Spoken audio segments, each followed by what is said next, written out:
Ouve a voz do bom pastor. Saúdo a todos nossos preciosos e amados ouvintes, na bendita graça de nosso Senhor e Salvador Jesus Cristo.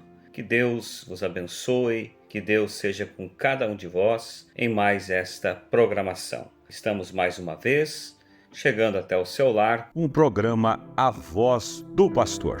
Nesta oportunidade estaremos lendo a palavra de Deus em Isaías, capítulo 52, versículo 6. Nos diz assim a palavra do Senhor: Portanto, o meu povo saberá o meu nome. Por esta causa, naquele dia, porque eu mesmo sou o que digo, eis-me aqui. Que Deus assim abençoe e unja sua palavra que foi lida, que Deus possa inspirar de tal forma que a palavra possa produzir em nossos corações os frutos pela qual a palavra de Deus é enviada. Como diz as Escrituras, a palavra do Senhor não volta vazia. A palavra do Senhor sempre cumpre o seu propósito. O propósito principal da palavra de Deus sempre é salvar. Mas quando o homem rejeita a palavra de Deus, ela tem que cumprir outro propósito que não é do agrado de Deus, mas infelizmente ela tem que trazer daí juízo sobre aqueles que a rejeitam.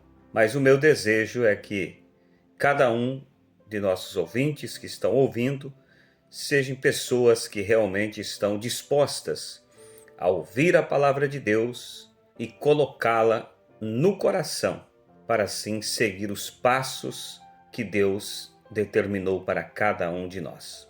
Neste programa eu quero falar sobre o tema Por que Jesus é o nome de Deus?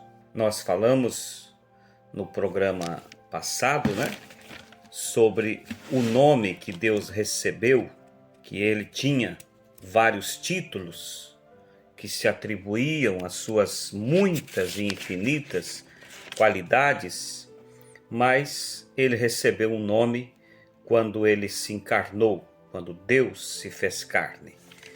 E esse nome nós sabemos que é Senhor Jesus Cristo. Agora eu sei que eu estou falando para pessoas, diversos tipos de pessoas, E há muitos que discordam daquilo que eu estou dizendo. Mas o que eu convido a cada um é que você analise pela palavra de Deus. Não discorde somente por discordar, mas você precisa olhar os fundamentos bíblicos, porque toda pergunta bíblica, ela tem uma resposta bíblica. O problema hoje é que as pessoas se apegam a muitas respostas teológicas, há muitas respostas que saem da mente de homens, e isso faz com que o mundo se torne, como temos visto, um mundo cheio de religião e cada uma puxando para o seu lado. E esse não é o nosso interesse, não é o interesse do programa que nós temos trazido ao ar, é ficar apresentando uma religião ou tentando dizer qual religião está certa. Não, nosso interesse é mostrar por dentro das Escrituras o plano, o projeto de Deus para salvar o homem. E existe um ditado, quem sabe você já ouviu, é muito falado entre as pessoas, e esse ditado é o seguinte: religião não se discute. As pessoas falam isso, Em um certo sentido eu concordo com essa afirmação. Mas eu não posso concordar com o que realmente as pessoas querem dizer com essa frase, religião não se discute.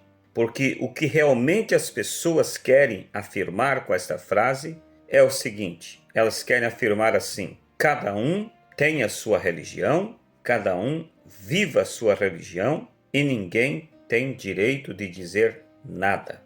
Isso eu não posso concordar desta forma. Por quê? Porque nós todos, ou melhor, todos aqueles que têm uma fé correta nas Escrituras, sabem que há um só Deus. e sabem que esse único Deus, ele tem uma única palavra, ele tem um único caminho. Então, se todos realmente estivessem seguindo a Deus e a sua palavra, não haveria diferenças de religiões, porque Deus é um só e sua palavra, ela é uma só. Eu concordo que não devemos discutir. Eu, particularmente, não discuto com as pessoas. Eu, se tiver oportunidade de falar sobre aquilo que eu creio, eu estou disposto a falar. Mas quando eu percebo que o outro lado quer discutir, então eu me calo. Mas eu não posso concordar com aquilo que muitas pessoas dizem, que o importante é que cada um tenha sua religião e que seja a religião da forma que for, levará a Deus. Há pessoas que dizem assim, o importante é ser sincero com a sua religião. Você sabe que há muitas pessoas que até matam o seu semelhante e matam baseado em sinceridades que eles têm. Agora, não é porque você faz uma coisa errada e que você faz aquilo de uma maneira sincera. Você sabe de pessoas que até mesmo entregam seus filhos para crocodilos, porque eles dizem que aqueles animais são deuses. E essas pessoas que fazem isso, elas fazem na sua mais pura sinceridade. Agora, não é por fazer isso de uma maneira sincera que Deus vai receber.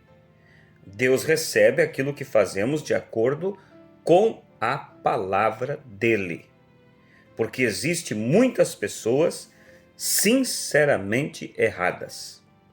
Então, em primeiro lugar, Deus, ele é único, ele é um só.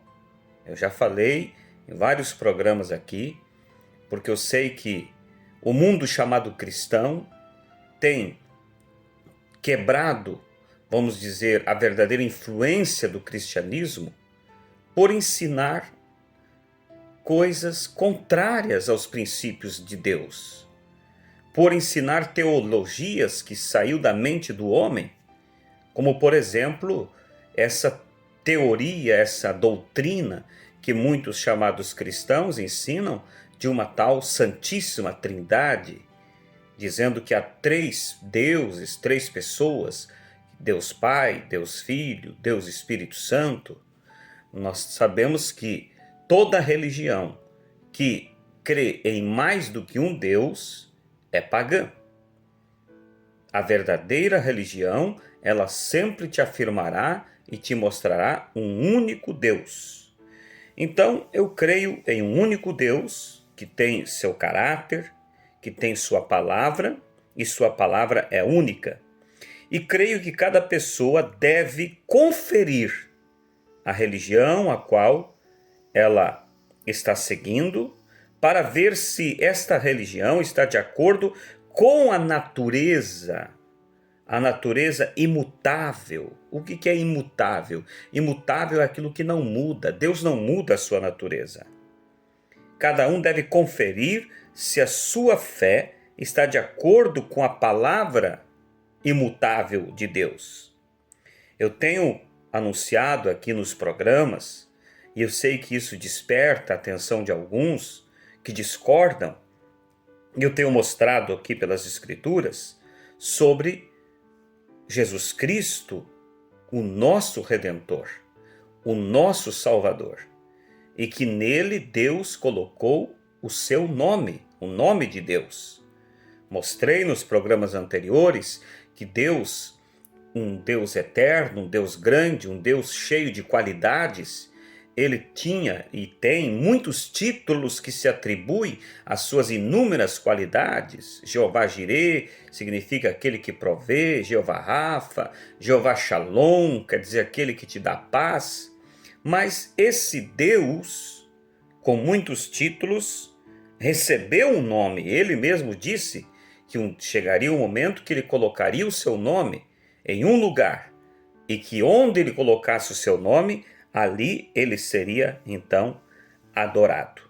E eu tenho mostrado, e o que eu quero que vocês observem com toda sinceridade, que quando eu tenho mostrado através desses programas que Jesus Cristo é o Deus que se fez carne, não uma segunda pessoa, um segundo Deus, mas o próprio Elohim, o grande Emanuel, que a Bíblia chama, que significa Deus conosco, Deus se encarnando, se tornando homem para sofrer, para ser tentado e vencer a Satanás, e assim assumir o meu e o seu lugar, e morrer pagando preço pelos nossos pecados.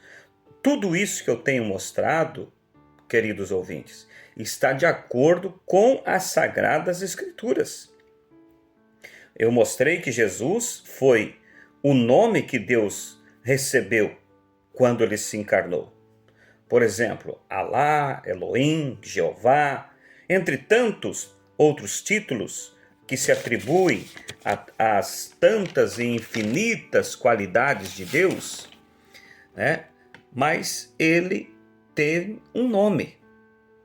Além de todos esses títulos, ele tem um nome. E quanto à afirmação de que Deus recebeu um corpo e que nesse corpo ele obteve um nome, isso não é uma questão de interpretação. Isso não é uma questão de que eu estou interpretando e formando uma ideia ao dizer que Deus recebeu um corpo e que naquele corpo recebeu um nome. Isso tudo eu tenho mostrado de acordo com as profecias dos profetas, as quais não falham. Iniciando lá em Gênesis capítulo 3, versículo 15, onde o próprio Deus, quando encontrou Adão e Eva em pecado, o próprio Deus profetizou como seria a redenção do homem, quando ele olhou para a serpente e disse que do ventre da mulher nasceria uma semente que esmagaria a cabeça da serpente. Deus estava dizendo ali o quê? Que iria nascer um ser que seria humano assim como nós, e que esse ser esmagaria, venceria Satanás. E depois nós vemos os profetas anunciando, por exemplo, Isaías, no seu capítulo 7, versículo 14, aonde ele fala sobre esse menino que haveria de nascer, essa semente que haveria de vir do ventre da mulher. E ele diz assim: portanto, o mesmo Senhor vos dará um sinal. Eis que uma virgem conceberá e dará à luz um filho, e será o seu nome Emanuel. Então o profeta Isaías ele está esclarecendo, ele está falando do que o próprio Deus falou lá em Gênesis 3,15, que a semente que haveria de nascer de uma mulher seria de um ventre virgem, e que essa semente seria Emanuel. E a tradução da palavra Emanuel se traduz Deus conosco. Ou seja, então esse menino que haveria de nascer, ele não seria um outro Deus, mas seria, e nem mesmo seria somente um profeta, mas seria um Deus profeta. Ou seja, seria Deus feito carne entre nós. Também no próprio livro de Isaías, capítulo 9, verso 6, ele volta a reafirmar sobre o nascimento desse menino e ele diz: porque um menino nos nasceu, um filho se nos deu, e o principado está sobre os seus ombros, e o seu nome será Maravilhoso, Conselheiro, Deus Forte.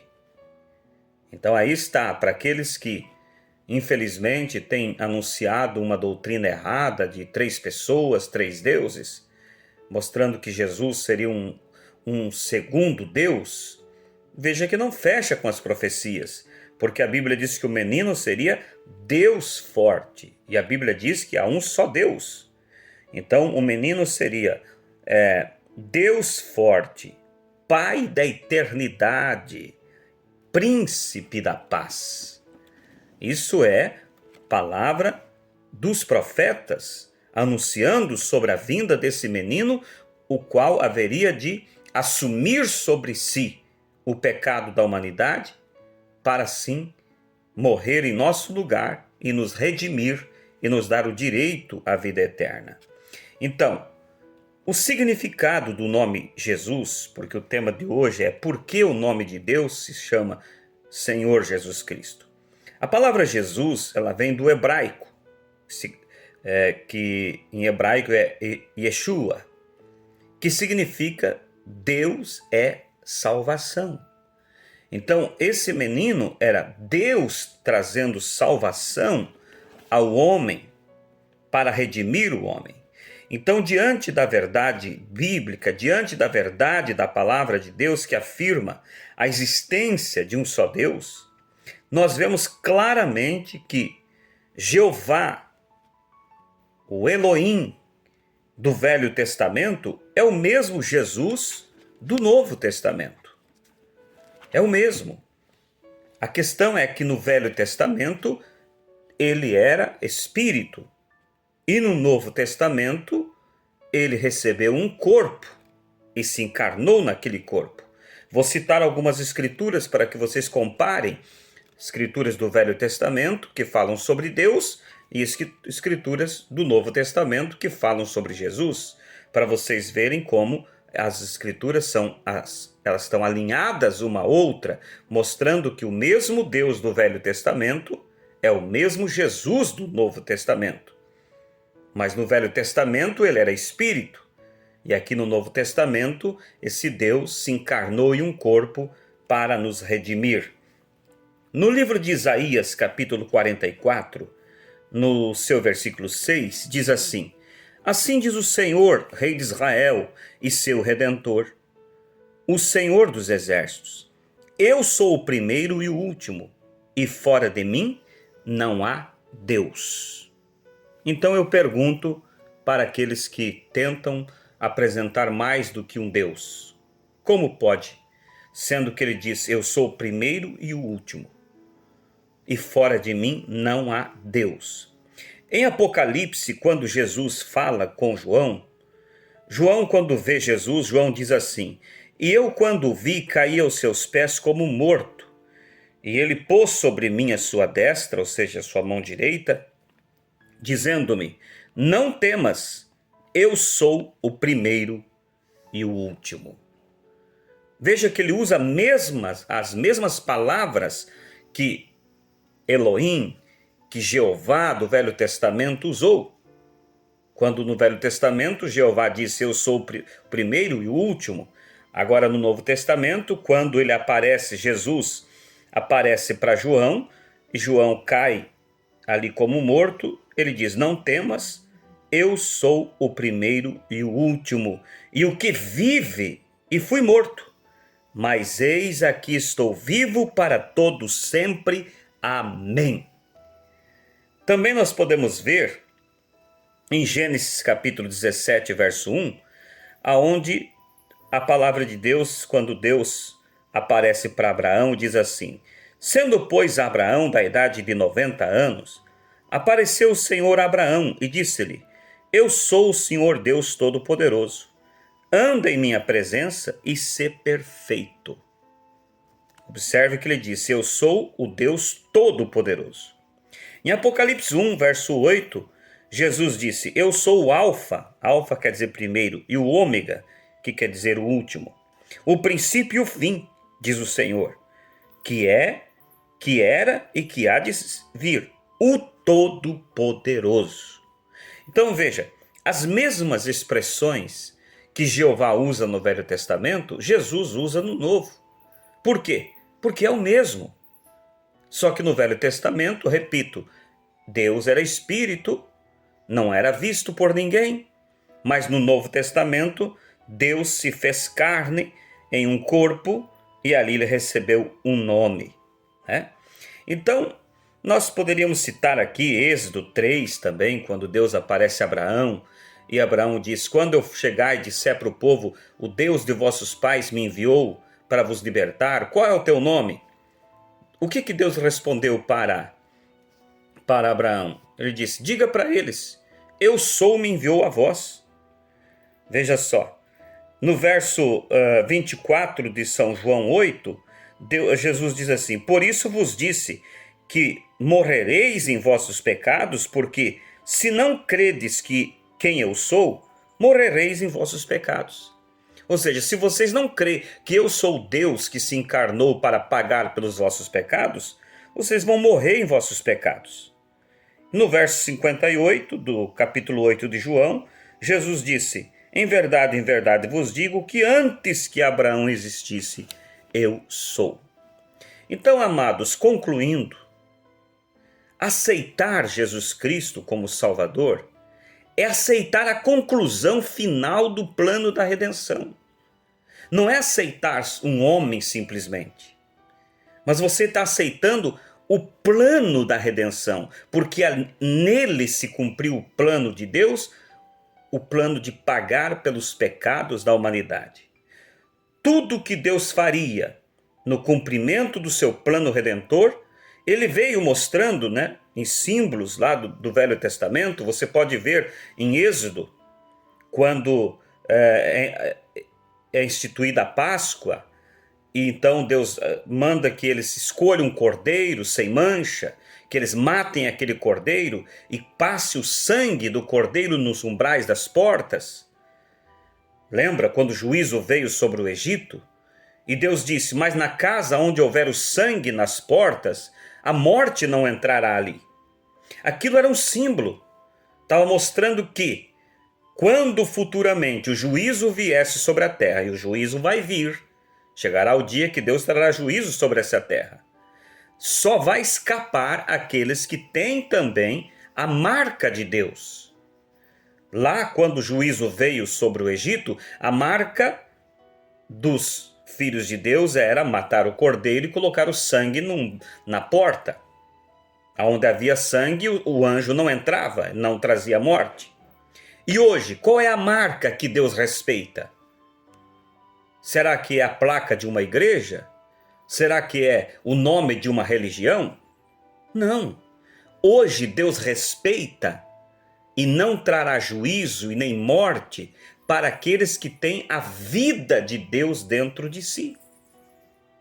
E vocês vão encontrar nas Escrituras que Jesus, quando ele ministrou a última ceia, ele ministrou antes de ser crucificado, vocês vão encontrar que ele, ao apresentar o pão e o vinho, ele diz: este vinho é o meu sangue, ou seja, tipifica o meu sangue que será derramado por vós. E esse pão simboliza o meu corpo que será partido por vós. Ele mostra para eles. E hoje, quando nós aceitamos Jesus Cristo como nosso Salvador, nós recebemos a marca de Deus que nos coloca como pessoas separadas para a vida. Lá no Velho Testamento, a marca era o sangue literal daquele cordeiro na porta daquele judeu. Mas hoje não é o sangue literal de Jesus Cristo.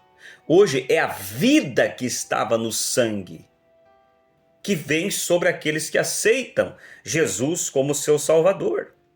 Porque como diz Salmo 49, do verso 7 ao 8, diz assim que o preço pela alma do homem é muito alto, e que se o homem tentasse comprar a salvação, gastaria todos os seus bens, e não poderia fazer nada para salvar o seu irmão. Então, concluindo, a salvação, ela é uma pessoa, e essa pessoa é o próprio Elohim, é o próprio Jeová do Velho Testamento, que se fez carne em uma pessoa chamada Jesus Cristo. E como Israel, para ficar livre da morte, precisava aplicar o sangue nas portas, hoje nós precisamos aplicar em nossas vidas não o sangue literal, mas sim a vida de Cristo dentro de nós. E você diz: e como posso fazer para aplicar a vida de Cristo dentro de mim? Primeira coisa, reconhecendo que é um pecador, se arrependendo dos seus pecados e aceitando a Jesus Cristo como seu Salvador pessoal e sendo batizado no nome dele para perdão dos seus pecados. Nós podemos ver isso, e eu concluo o programa de hoje lendo as Escrituras em Lucas capítulo 24, São Lucas 24, porque em Mateus 28 Jesus dá ordem dizendo: ide e fazei discípulo por todas as nações, batizando-os em nome do Pai, do Filho e do Espírito Santo. Aí muitos se confundem e acham que Pai, Filho e Espírito Santo são três nomes de três deuses. Não. Ali Jesus estava citando suas três manifestações. Deus se manifestou como Pai, gerando no ventre de Maria um corpo. Deus se manifestou como Filho quando aquele corpo nasceu. E hoje Deus se manifesta como Espírito Santo quando ele vem sobre a igreja. Mas é um só Deus. E quando ele disse: ide e batizai em nome do Pai, do Filho e do Espírito Santo, ele está pedindo um nome. O nome do Pai. Qual que é o nome do Pai, Filho e Espírito Santo? É Senhor Jesus Cristo. Veja em Lucas capítulo 24, versículo 36, diz assim: E falando eles destas coisas, o mesmo Jesus se apresentou no meio deles e disse-lhes: paz seja convosco. E eles, espantados e atemorizados, pensavam que viam algum espírito. Ou seja, Jesus tinha morrido e ressuscitou e apareceu diante deles, e eles ficaram apavorados, né? E ele lhes disse, Jesus disse, né? Por que estáis perturbados e por que sobem tais pensamentos aos vossos corações? Olhem para minhas mãos e para meus pés, que sou eu mesmo. Apalpai-me e vede, pois um espírito não tem carne nem ossos, como vedes que eu tenho. E aí você segue lendo as Escrituras e você vai encontrar mais logo abaixo, no 44, diz assim: E disse-lhes, são estas palavras que vos disse, estando ainda convosco, que convinha que se cumprisse tudo o que de mim estava escrito na lei de Moisés, e nos profetas, e nos salmos. Por isso que eu disse que o que eu tenho anunciado aqui, que Jesus é o nome de Deus, não é uma invenção minha. Os profetas já anunciavam. Então abriu-lhes o entendimento para compreenderem as Escrituras. E disse-lhes, assim está escrito, e assim convinha que Cristo padecesse, e ao terceiro dia ressuscitasse dos mortos. E em seu nome se pregasse o arrependimento e a remissão dos pecados em todas as nações, começando por Jerusalém. Amém? Então, concluindo aqui, como eu faço para aceitar esse plano da redenção que se cumpriu na pessoa de Jesus Cristo? Arrepender dos pecados e aceitar Jesus como Salvador, e como testemunho público, você desce as águas e é batizado, recebendo o nome dele no teu batismo, como prova de que você o aceitou como teu Salvador. Que Deus vos abençoe e que você possa entrar em contato com o endereço que será citado e assim buscar o seu batismo para receber o nome daquele que veio para redimir e nos redimir de todo o pecado. Deus vos abençoe.